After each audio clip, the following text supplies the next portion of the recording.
Siempre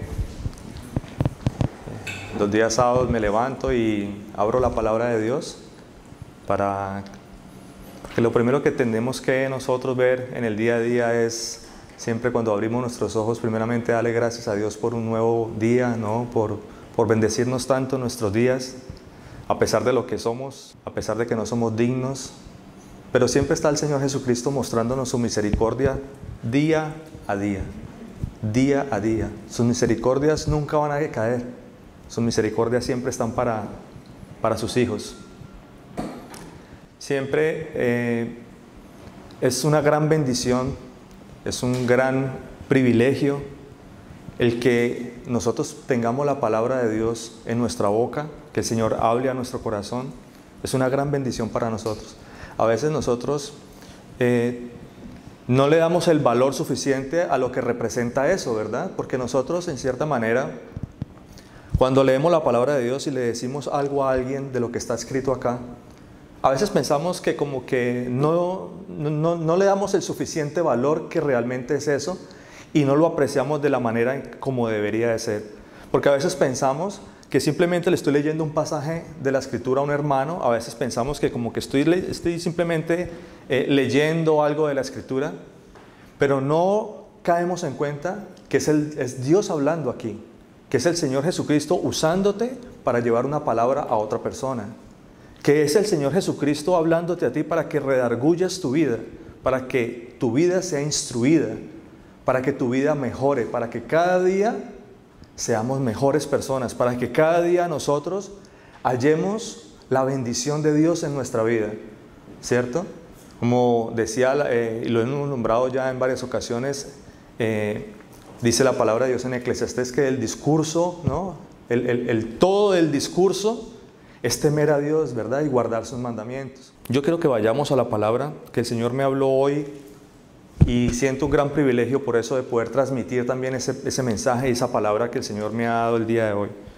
Vamos a la palabra de Dios en el libro de Filipenses, a la carta a los Filipenses, perdón. Vamos a leer desde el versículo 2 en adelante. Dice la palabra de Dios así: quiero que sepáis, hermanos, que las cosas que me han sucedido han redundado más bien para el progreso del Evangelio. Dice, han redundado para el progreso del Evangelio. Y no sé si nosotros hemos tenido en cuenta realmente lo que significa esta palabra. Han redundado, ¿cierto? Han sido de gran beneficio para mí. Han redundado, quiere decir que han venido a mí, que me han dado vueltas en la cabeza, que he meditado, que he pensado en ellas, que han traído un beneficio a mi vida, ¿cierto? Dice la palabra de Dios, quiero que sepáis, hermanos, que las cosas que me han sucedido han redundado, han sido un beneficio más bien para el progreso del Evangelio, ¿cierto? Para el progreso del Evangelio. Dice en el versículo 12, dice, de tal manera que mis prisiones se han hecho patentes en Cristo, en todo el pretorio y a todos los demás. Recuerden que en algún momento en el estudio bíblico estuvimos tocando el tema sobre las tribulaciones. Y una de las cosas bonitas que podemos aprender de esta carta es que ciertamente Pablo, cuando escribe esta carta, la escribe desde una prisión, ¿verdad? Desde una prisión en Roma. Aquí me dice la palabra de Dios que esas prisiones que se han hecho patentes en Cristo, quiere decir que todas las tribulaciones, todos los problemas, todas las situaciones, todo aquello que estaba aquejando a Pablo en ese momento, lo que lo estaba atribulando en ese momento, eran para Cristo Jesús, ¿verdad? Eran por medio de Cristo Jesús. Dice, mis prisiones se han hecho patentes en Cristo, en todo el pretorio y a todos los demás. Entonces, quizás en algunas ocasiones nosotros, en medio de nuestros problemas o en medio de nuestras situaciones, quizás suene un poco crudo decirlo, pero deberíamos nosotros como que darle menos importancia a lo que nosotros estamos sintiendo o a lo que nosotros realmente pasamos, ¿no? Los problemas que nosotros nos aquejan, sino que debería manifestarse en nosotros quién es el que está en mí, para testimonio a todos los demás. Porque eso es lo que está diciendo Pablo acá. O bueno, el Señor Jesucristo por medio del apóstol Pablo. El apóstol Pablo dice, de tal manera que mis prisiones, es decir, mis tribulaciones, todos los problemas que yo estoy pasando, se han hecho patentes, dice, se han hecho manifiestas en Cristo Jesús. Es decir, han dado un testimonio en Cristo Jesús. Han dado un testimonio, quién es el que vive por los siglos de los siglos, quién es el Todopoderoso, quién es nuestro Señor Jesucristo. Eso es lo que está diciendo el apóstol Pablo acá. Dice, de manera prisiones se han hecho patentes en Cristo, dice, en todo el pretorio y todos los demás. Y a todos los demás. Quiere decir que él, en medio de ese problema, en medio de su cautividad, en medio de su cárcel, él fue un gran testimonio para muchos, y muchos creyeron muchos creyeron al Señor y se convirtieron al Señor Jesucristo por lo que Pablo estaba haciendo en ese momento y por lo que él predicaba en medio de sus problemas, en medio de esa situación.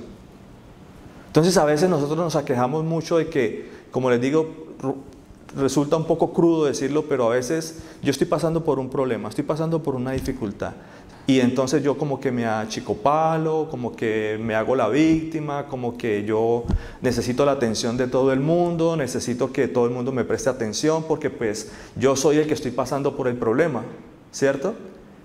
Pero no es el problema el que necesita la atención. El que necesita la atención es el Señor Jesús. Yo, en medio de esa situación, necesito necesito que se manifieste el Señor Jesucristo en mi vida para yo poder darle a conocer quién es el Señor, y muchas personas puedan conocer al Señor Jesucristo por medio de ese testimonio. ¿Ve? Mire lo que sucede más adelante. Dice la palabra de Dios acá. Y la mayoría de los hermanos, dice la palabra, cobrando ánimo. Es decir, que esa situación que estaba presentando Pablo, la estaban presentando todos los demás.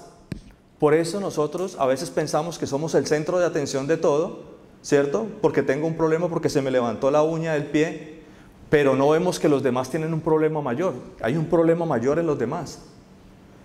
Aquí dice la palabra de Dios, pero por el testimonio de Pablo y por la predicación que él tuvo en ese momento, los demás cobraron ánimo, los demás tuvieron fe, los demás vinieron a levantar ese ánimo en el Señor. Dice la palabra de Dios, y la mayoría de los hermanos cobrando ánimo en el Señor, con mis prisiones, dice, se atreven mucho más, ¿a qué dice? A hablar la palabra sin temor. Entonces es una enseñanza maravillosa, es una enseñanza que nos deja a nosotros, que comienza a formarse de verdad quién es el Señor Jesucristo, quién es el que está en medio de nosotros, quién es el que está en mí.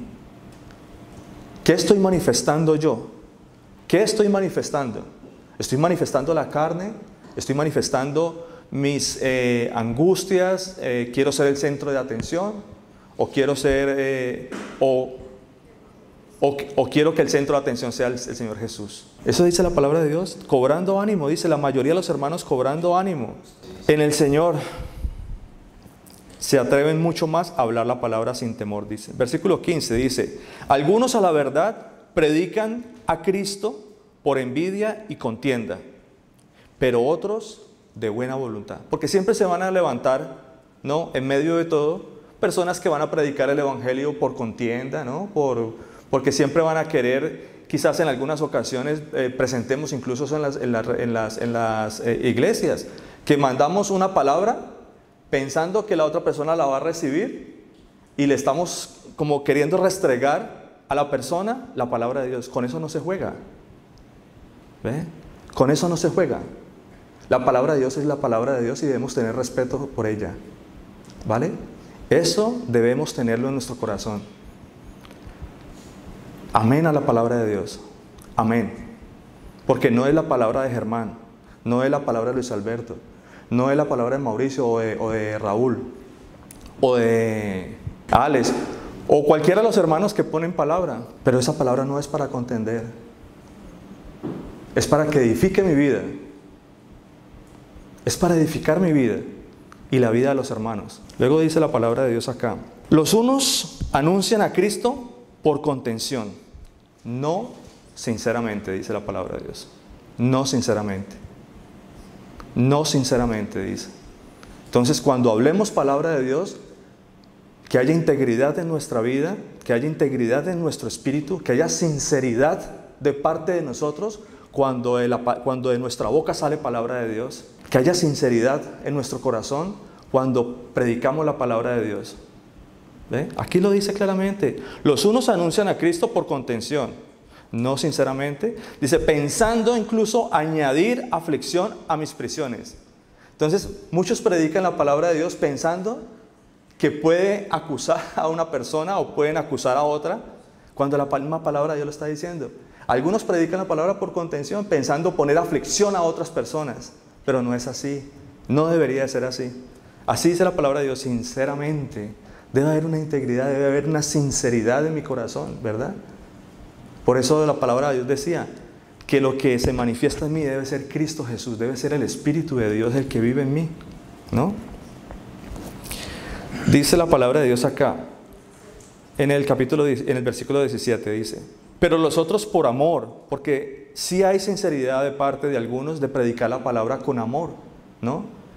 Quizás pensando que en nuestro corazón esa palabra puede traer bendición a otra persona, ¿no? Puede traer bendición, que cumpla el propósito por el cual fue creado la palabra de Dios. ¿Cierto que sí?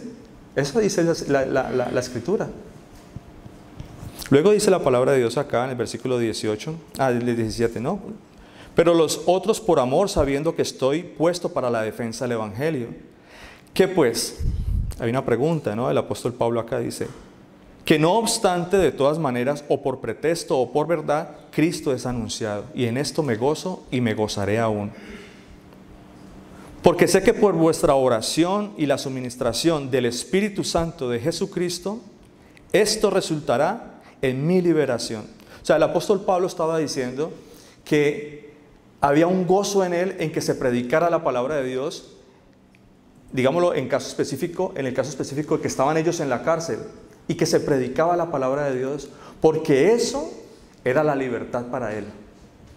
Pablo, a pesar de que estaba en esa cautividad, que estaba preso, que estaba encerrado en una cárcel, dice que el hecho de que los hermanos predicaran la palabra de Dios, que se diera un buen testimonio, en medio de una cautividad, en medio de una cárcel, dice Pablo, esa era mi libertad. O sea, Pablo no estaba preso. Pablo no estaba preso, Pablo estaba por fuera de esa celda. Pablo estaba en el Espíritu, estaba gozoso en medio de esa situación. Hay una conclusión, ¿cierto? Entender el propósito de verdaderamente estar ahí en esa cárcel. Entonces, es una bonita reflexión, mis hermanos. La carta a los Filipenses es una carta maravillosa, es una carta muy, muy, muy hermosa. Expresa el verdadero sentimiento de Pablo, pero en espíritu, ¿verdad? La carta a los Filipenses no solamente trae la gran bendición de enseñarnos cómo manejarnos en medio de las tribulaciones, cómo tener un propósito en nuestra vida, sino que también habla mucho de la parte doctrinal. Hay mucha doctrina en la carta a los Filipenses, y leerla y estudiarla de la manera como el Señor Jesucristo nos ha permitido hasta ahora estudiar las cosas, ¿no? A profundidad y con sinceridad en el corazón. ¿Amén?